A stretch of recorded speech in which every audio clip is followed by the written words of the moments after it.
Morris Solicitors. We're live on the Facebook page. Thank you to Kerry Shahal talking cricket with us this Monday evening. You can watch that video again on the Facebook page. But it's time to talk county rugby now with our next guest, who is Gareth Scourfield, who's going to tell us all about the next game for the Pembrokeshire side, which is coming up next month. Gareth, evening. How are you?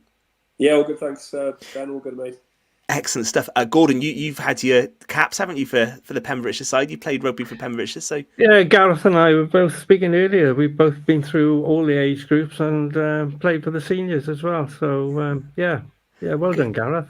It's good to see that another I don't fixture... think Ben played any rugby, my mate, so no, we won't go there. No, more of a footballer for me, really, Gordon, yeah. But no, I can't beat your record, the two of you. It's good to have you both with us on this subject, isn't it? Saturday, 10th of February, Gareth. And it's a game against the Nayland Select team, isn't it? Tell us about this fixture. Yeah, so each year, as you know, we try and put on a charity match to raise money for the Charity of the Year and to help the club that we go to play for.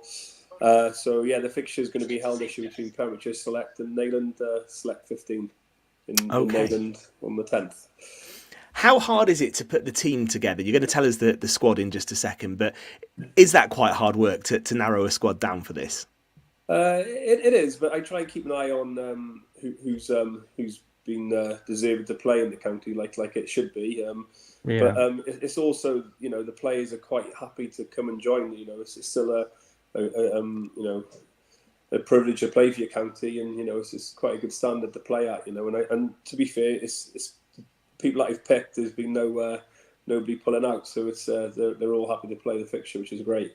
Okay, and that's good, Gordon, isn't it? There's still the appeal to play in the Pembrokeshire colours, yeah? Yeah, of course it is. I mean, I thoroughly enjoyed playing for the county at any level. It was, you know, it was an honour, to be honest with you, to put that Pembrokeshire on whatever level you played at. You wanted to give it the best for your county. And I'm sure these boys like Gareth and the selectors have picked for this particular game will be just as proud. Okay. I have to say, Fraser's had to go because of work. He's not left because he found out that Gareth hadn't picked him in the squad. Oh, okay. Because, Gareth, I think you're going to tell us the squad right now, aren't you? Do you want to run it through? Yeah, of course. I'll start with the forwards.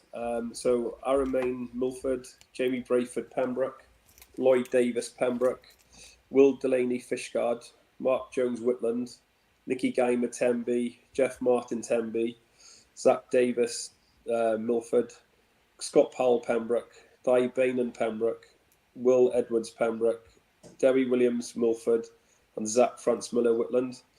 The backs will be Dan McLaren, Milford, Ewan McDonald, Pembroke Dock, Craig Burnett, Pembroke Dock, Jack Price, Pembroke Dock, Dan Jenks, Milford, James Jones, Pembroke, Jordan Asprasa, Pembroke Dock, Robbie Jones, Fishguard, Ollie Bajega, Whitland, Luke Alderwick, Pembroke, Ewan Thomas, Narberth Development, and James Williams, Milford.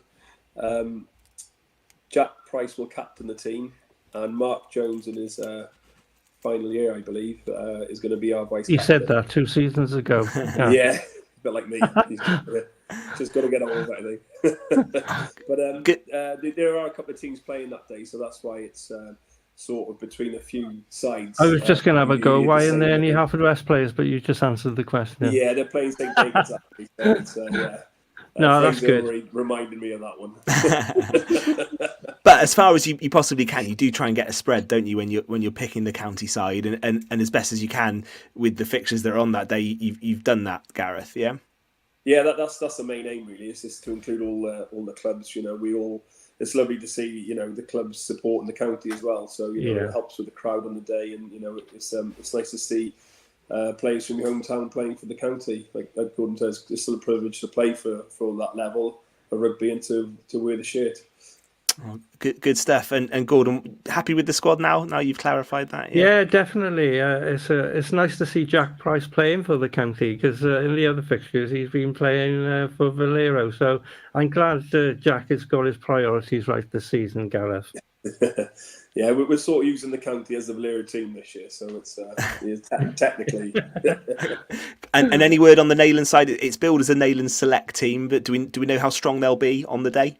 Yeah, I think it's going to be on par with the county, so we should be in for a good game. I'm tying up with the lads next week, so hopefully we'll have the team, the programme, and we're looking forward to the day, and hopefully a big crowd to raise a lot of money for the charities.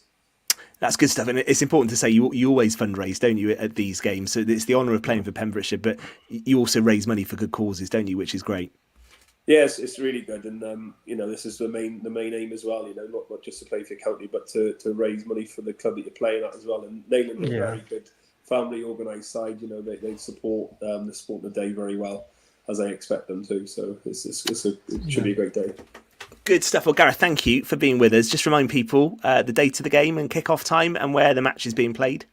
Yeah, the game's going to be played at Neyland Community Hub ground. It's going to be on the 10th of February, kick-off 1:30 p.m, and then followed by the Wales v England live on the TV. Excellent stuff. Well, hopefully plenty of people will be able to come down and watch that. Good, you've got that game on first, then you can watch the Six Nations. Hopefully plenty will come down and support that. Gareth, we're going to say thank you very much for being with us on the show this evening. Good luck with that on the 10th of February. We'll mention that again, no doubt, on Pure West Sport between now and the 10th, and we'll look back on it as well. Thank you for your time this evening, all right? There we are. Thank you, guys. Take care. See you soon. Yeah, take care, mate. Okay, well, Gordon and I are just going to finish things off. That was good, Gord, to hear a bit more about that game. And it is really good, as we said to Gareth, that the Pembrokeshire side is continuing to get fixtures like that. Yeah, it's important to keep it going. I mean, county rugby has ceased quite a few seasons ago when counties were playing each other. But it's been a great idea that Pembrokeshire have, revitalised this, game to play for your county, even if it's only against Valero or as it is this time, it's against Neyland. But it gets boys together from other clubs as well. It's nice to play with people that you've played against, or shall I say players that you've played against as your opposition as well. You get to know them a bit more socially and how they actually play. So the next time you play them, you know exactly what they're going to do. Yeah, and I can imagine actually it's funny as well, like you say, playing with people that aren't your regular club mates.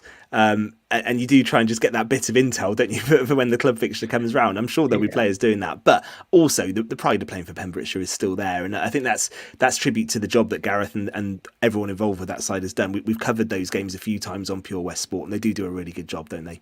Oh, 100%. It's been well organised, the games that I've gone to, which were at Pembroke Dock and Pembroke's Ground, and now they've moved this one to Neyland. It'll be just the same. There'll be plenty of people there enjoying their day and supporting both sides on the day. And as you said, raising some money for an important charity for autism, I think Gareth said, and that's important. That's what I like about the rugby clubs. Not just in our county, but they do support each other. It's a rugby family, we call it, Ben. Yeah, no, it's good. Listen, Gordon, thank you. I've enjoyed your company as ever this Monday evening. The game that Fraser's covering for his work isn't great, actually. It's Brighton 0, Wolves 0, so he's not missed very much there. A classic, mate. It's a classic Monday night game. We need to go because there's a brand new show coming up next. Good luck to Dave Golding, who's going to be here with Pembrokeshire Island Discs. He's going to be talking to prominent people from around the county all about the music that shapes their lives. I can see in Gordon's eyes he'd quite fancy being a guest on that show at some point, I think. Yeah, I could see that, picking some of your favourite songs. So we'll be back next Monday. Dave's on the way next. Brand new show, Pembrokeshire Island Discs. It's going to be really good. We will see you next Monday from 7 for Pure West Sport. Good night.